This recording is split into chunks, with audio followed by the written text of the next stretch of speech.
कबीरदास जी के पुत्र का नाम कमाल और पुत्री का नाम कमाली था।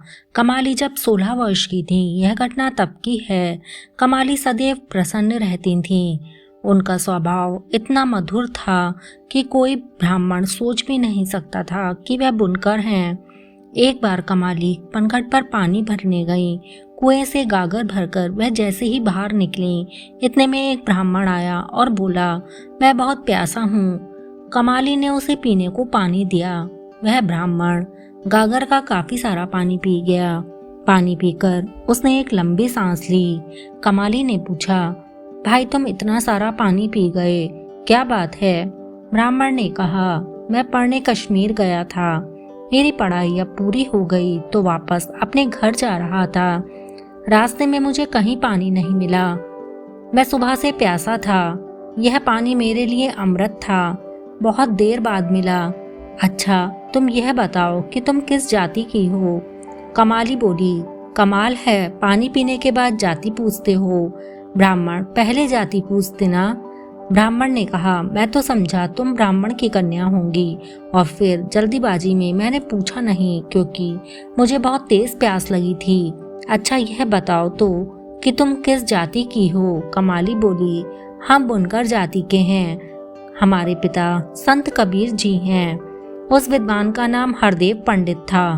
बुनकर सुनते ही वह आंख बबूला हो गया और बोला, कबीर तो ब्राह्मणों को धर्म भ्रष्ट करते हैं और तुम भी उसमें सहयोगी हो। मुझे तो तुम ब्राह्मण की कन्या लग रही थी। तुमने मुझे पानी देने से पहले यह क्यों नहीं बताया कि तुम बुनकर हो? कमाली बोली, ब्राह्मण, तुमने पूछा नहीं और मैंने धर्म भ्रष्ट करने के लिए तुम्हें पानी नहीं पिलाया है। मैंने यह देखा कि कोई प्यासा पथिक जा रहा है और पानी मांग रहा है, इसलिए मैंने तुम्हें पानी पिला दिया। तुमने पानी जैसी चीज मांगी तो मैं मना कैसे करती? मैं तुम्हें क्यों जाति पाति के चक्कर में डालती? मैंने तो यह देखा कि पथिक प्यासा है।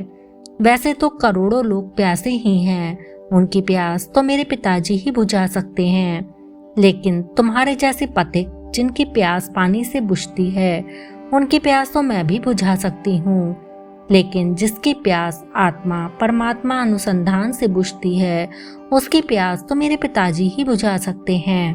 ब्राह्मण ने कहा, वाह, जैसा तेरा बाप चतुर है बात करने में, वैसे ही तू भी चतुर है। अपनी जाति नहीं बताई और लगी है ज्ञान बांटने। कमाली बोली, पंडित जी, ज्ञान के बिना तो जीवन खोखला है। ज्ञान तो पानी भरते समय भी चाहिए, रोटी बनाते समय भी और चलते समय भी चाहिए। कश्मीर के विद्वानों के पास उचित विद्या है, यह ज्ञान था, तभी तो तुम पढ़ने गए। पढ़ाई पूरी हुई, यह ज्ञान हुआ, तभी तो अपने वतन आए हो। प्यास का ज्ञान हुआ, तभी तो तुमने पानी मांगा। ज्ञान तो सतत चाहिए, लेकिन वह ज्ञान अज्ञान संयुक्त शरीर को पोसने में लगता है, इसलिए दुखकारी हो जाता है। यदि वह ज्ञान स्वरूप आत्मा के अनुसंधान में आकर फिर संसार का व्यवहार करता है तो वह पूजनीय हो जाता है, वंदनीय हो जाता है।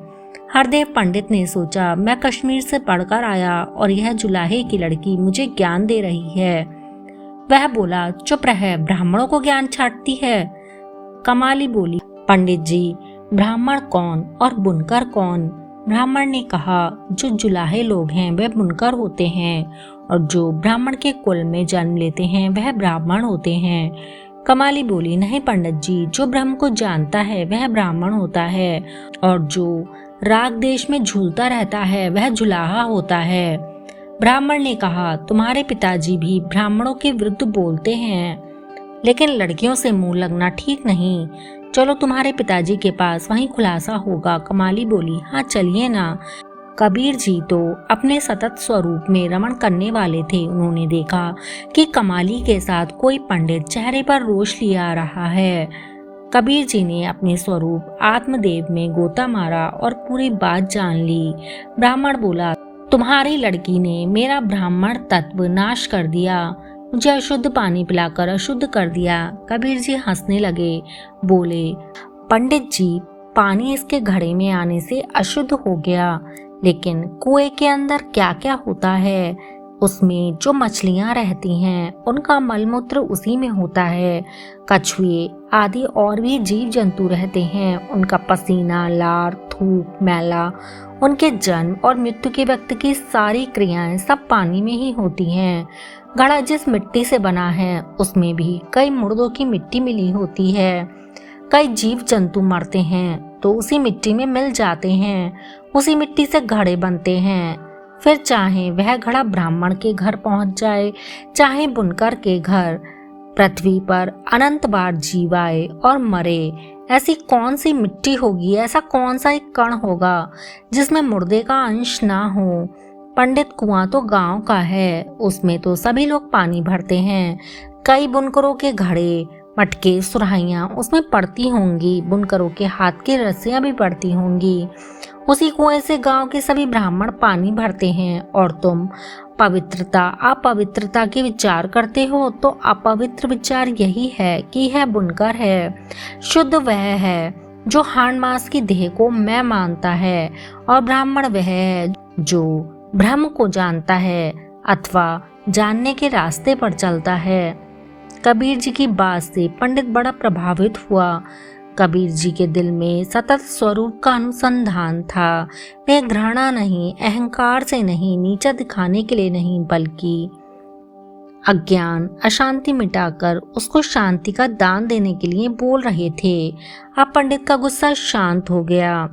वह बोला, हे देवी, मैं कृतार्थ हो गया। आज मेरी विद्या सफल हुई। मैं से ब्रह्मवेता के चरणों में पहुंचा। तुम्हारे पवित्र हाथों से पानी पीकर मेरा अहंकार भी शांत हो गया, मेरी बेवकूफ़ी भी दूर हो गई। अब मैं भी आप लोगों के रास्ते पर चलूंगा।